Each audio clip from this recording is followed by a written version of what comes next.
Hi everyone, welcome to It's All Black and White TV. Chelsea won, Newcastle United won in the Carabao Cup quarter-final. Chelsea winning 4-2 on penalties. And before we get into this small reaction show, if you do like what you see, please do smash that like. It does help the channel up the search, so please do give it a like. That's brilliant, thank you. Also, if you're brand new at the channel, come and smash the subscribe and be part of this great community we have. Yeah, and also that bell notification tells you when I'm live, have a pre-record, or any upcoming shows. If you want to become a member, it's 99p a month. Do that by clicking the join button. And also, if you want to make a donation, you can do that in chat by clicking on the $sign.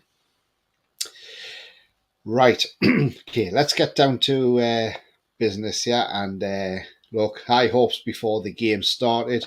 We saw the Newcastle lineup. We saw Kraft keep his place at right back. We saw Botman coming in as well. We saw Trippier was back on the bench alongside with Byrne as well. So, it was a great lineup that.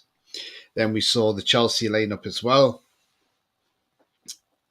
So, again, without a recognised striker up front. So we thought, yeah, okay, that's not bad. And I thought we got off to the perfect start in this game. Look, Chelsea were attacking us, but it was a bit of a fast-paced game. And then Callum Wilson doesn't give up on the ball. Badiashile can't get out of his feet, makes a terrible mess of it. Wilson gets onto it, puts it past Petrovic into the back of the net, and it's 1-0 to us. And we got the goal, so thinking, right, okay. So we tried, we attacked. We had chances. Anthony Gordon had a couple of shots at goal. One deflected off to Disasi and went out for a corner. But we had some good chances in that first half. Chelsea had chances as well, but they couldn't find the back of the net. The tackle from Caicedo on Anthony Gordon in the first minute I thought was disgraceful. If it was a VAR, he would have been off for that. They could have actually been down to 9 men if there was VAR, because on Kraft, when he went down and got it in the head, the player could have got sent off for that as well. It was Gallagher, I think, if I remember. I can't remember now. And I know Nicholas Jackson tried to pick him up. And the referee was having none of it. But we went in 1-0 up at half time, and you thought, right, okay. We were a bit sloppy with the ball in that first half at times. So I was thinking, right, Eddie will get into the boys and say, look, start keeping the ball more. We're giving it away far too much. Keep the ball, keep the pressure on, and try and get that second goal. And then second half started. We saw Trippier and Byrne come on for Kraft and Botman. So Botman had a useful 45 minutes. And then Chelsea, it was like the Alamo. Chelsea were at us all at half. Every time we seemed to get out of it, we just seemed to pass the ball back to them. With possession, with ball retention wasn't that great, to be honest with you. We were very sloppy, I thought. But all in all, I thought, right, okay, there's a chance we can win this game. Because Chelsea were wasteful or missed a lot of chances. They ended up taking Nicholas Jackson off, who I don't rate at all. And then they brought Nkunku on. And then, look, we thought we were nearly there. We were coming up to the 94th minute. Well, we were 92nd, I think it was.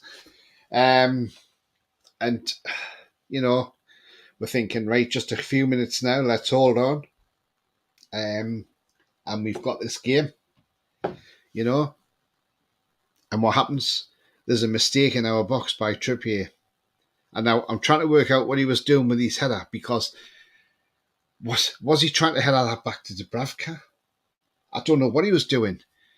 But you don't mess about in your penalty box like that. Why didn't he just kick it out? Even if he put it out for a corner, headed it out for a corner, doesn't matter. It's not to say they're going to score from the corner. But I just thought, what's he doing? And then obviously Mudrik's on it in quick of a flash, and it's in the back of the net, and it's 1-1. Chelsea have got a lifeline. And you're just thinking, again, this is another mistake from Kieran Trippier.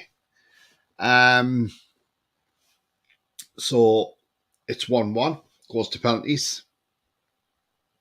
Dubravka couldn't do nothing about any of the Chelsea penalties whatsoever. The first one for Cole Palmer, he got close to it, but not close enough. Wilson steps up, takes his penalty, scores. Conor Gallagher steps up, takes his penalty, scores. Trippier steps up, and you think, right, okay, we've seen Trippier do this for England. He can score penalties, he can do it. So, right, okay, let's see it. And he puts it well wide. And you just think this sums up his day now. Then Nkunku steps up, scores the penalty. Then Bruno steps up, and we're thinking, oh, but Bruno was as cool as anything, and totally deceived the goalkeeper and put a great penalty away. So we're just waiting for one save from Dubravka for a penalty. Then they score again. And then Matt Ritchie steps up and his penalty saved by Petrovic. Penalties are a pressure situation. No blame on Matt Ritchie for missing his penalty. He got it on target, just the keeper got in the way of it. But my thoughts on that game, very disappointed that we've lost it. Very disappointed we've gone out the cup, because I'm not being funny. Chelsea are not that great. Yes, they had us penned in. But, we seem to be dealing with it. And it just seems to be that it's yet again another error that's actually cost us. And they say errors can cost you. They had an error in the first half, which cost them because Wilson scored. We had an error in the second half, and it's cost us. I really don't know what's going on at the moment with Kieran Trippier. He just does not seem on it at the moment. Look, he had the two mistakes against Everton, which after the first one really should have been hauled off, in my opinion. He had one against Spurs as well. And now he's had one tonight against Chelsea because he missed Saturday with being suspended. Look, I don't know what's happening with Trippier, but he's just not in the right frame of mind at the moment. I don't know what's going on. Maybe there's something going on in his personal life. I don't know. That's affecting his football. But there's something must be affecting it, because I've never seen him make these many mistakes before. He's normally Mr. Dependable. Look, he's been absolutely terrific for us since he came to the club. He's been absolutely brilliant. But these past couple of weeks, he's just not been on it. And I just don't know what is up. Something is not right there. Now, look, he's 33-year-old, we know. And he's been asked to play a hell of a lot of games, which must be catching up with him. Now, I'm not saying we get rid of Trippier by any chance. So if anybody thinks that's what I'm saying, I'm not. All I'm saying is I think we need to start looking at getting an upgrade.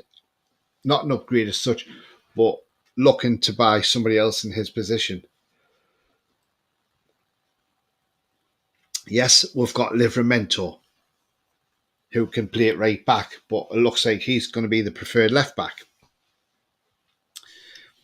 What I would do now if I was Eddie Howe, I would leave Trippier out of the team, and I would put Livramento back at right back, and then maybe play Burn at left back. Because it looks like he doesn't trust Lewis Hall. Because Lewis Hall should have even been on tonight,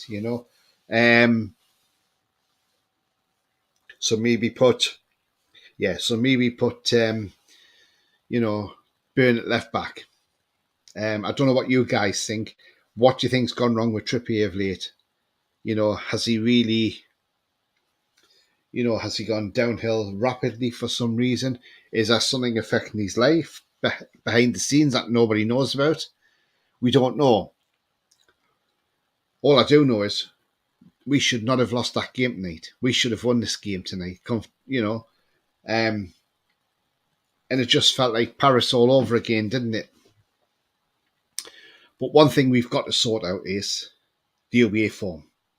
The away form is absolutely shocking. 2 wins all season. One against Man United in the Carabao Cup, and the other one against Sheffield United. Our squad is desperately thin. It looks like Kraft's got an injury. Gordon's got an injury. We don't know what's up with Gordon. I think it could be from the Caicedo tackle.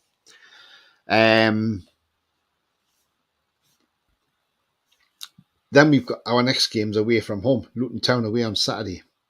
That's going to be a tough game. It's not an easy game. We know how tough Luton are. Look at Man City going off centre. They'll tell you how tough Luton are. Luton went 1-0 up at half-time. Yes, City turned it around and won 2-1. Liverpool's beaten Luton and only got a 1-1 draw. So Luton Town are no mugs. So it's not a given that's going to be an easy 3 points for us. But we need to shake ourselves up and sort this out. I thought Dubravka played all right tonight. I didn't think he had too bad of a game. I thought he handled things well. He'd done a couple of good saves. One thing I do want to say, though, is that Chelsea fan who came on the pitch and got in Dubravka's face, where is the bloody security? Where are they? What are they doing? I tell you what, I hope the FA come down hard on Chelsea over this, because that is absolutely disgraceful that a fan has even been allowed to get right up to Dubravka. And I think he must have I think he touched Dubravka as well.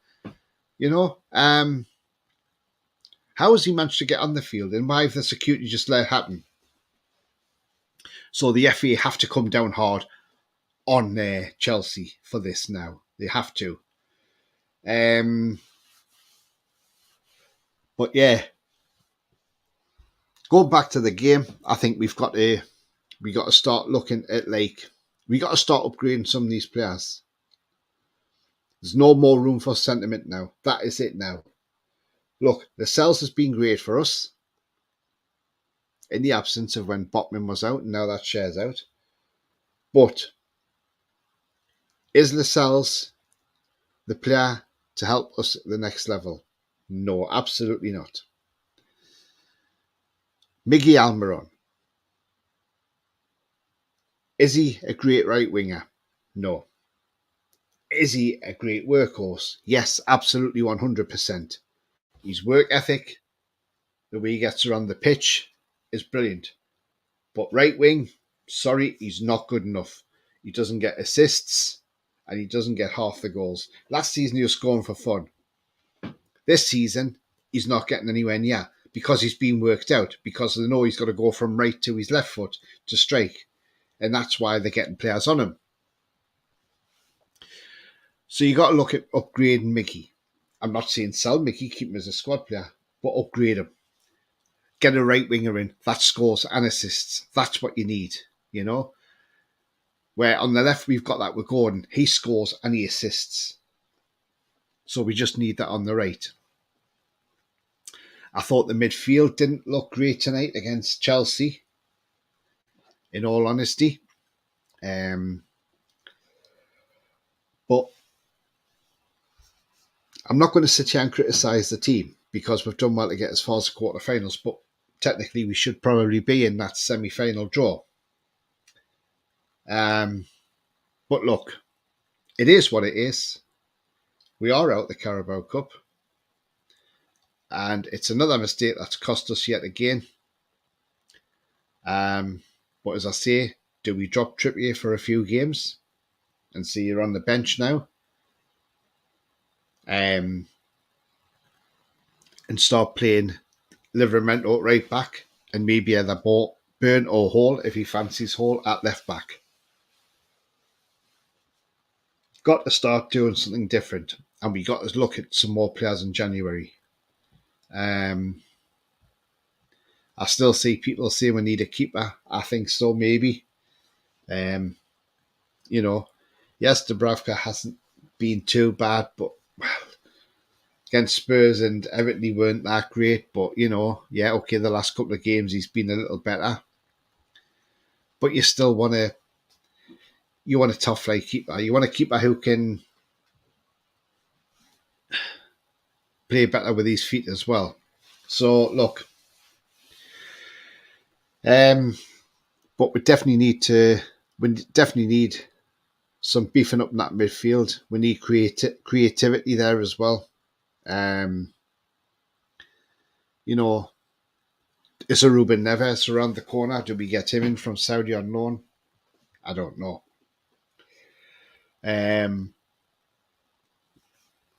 I've been saying this for a while. Maybe bring in Benzema on loan. People say, well, he's 35, yes. But if he's not quick, but he's still got a brain and he knows exactly where the back of the net is, and that's what I'm saying, he's very good at that. Maybe bring in Laporte on loan as cover centre half, because I think he's a terrific centre half and he shouldn't be in Saudi, not just the Saudi League, but he should still be playing in European football. So again, there's options there, but the right wing needs to be addressed properly. Put Miggy on the left. He's a much better player on the left, and I've said that all along. But look, guys, I'm coming to the end of the show. To be honest with you, there's not a lot of positivity tonight because of what's happened, in this game. If I was to pick out a man of the match tonight, the only one I can give it to really is Tino Livramento. I thought he was done some great clearances, and yeah, the only one that really stood out, I suppose. Would you consider bringing this guy back in January? If there's a chance we can, we'd have to arrange it with Feyenoord and with the player himself if he's able to come back. If Feyenoord agreed that they would let him come back to us, he's a right winger. Yankubo Mendy. But again, we just have to wait and see what happens. But it's not been a great night. We're all feeling somber tonight, I think. Hurt that we're not in the next round of the Carabao Cup. But if you do like what you see, please do smash that like. It does help the channel. And if you're new to the channel, come and smash a subscribe and be part of our great community here. And also the bell notification that'll tell you when I'm live, have a pre-record, or any upcoming shows. Right. Upcoming shows. We'll maybe doing a match review tomorrow. Then there'll be a match preview on Thursday. So do keep an eye on that one as well. All that leaves me to say is, remember, the future's bright. The future is definitely black and white. Look, we still support the team ever more, through thick and thin, through the rough and the smooth. There's going to be bumps in the road. Fortunately, we've had a bump in the road tonight again. Let's go and put it right against Luton Town on Saturday. Won't be an easy game, by the way. And then we got Forest on Boxing Day. And then we got Liverpool away on New Year's Day. But until then, stay safe, enjoy whatever you're doing, and I will catch you on Wednesday night. But until then, keep the faith. Away the lads.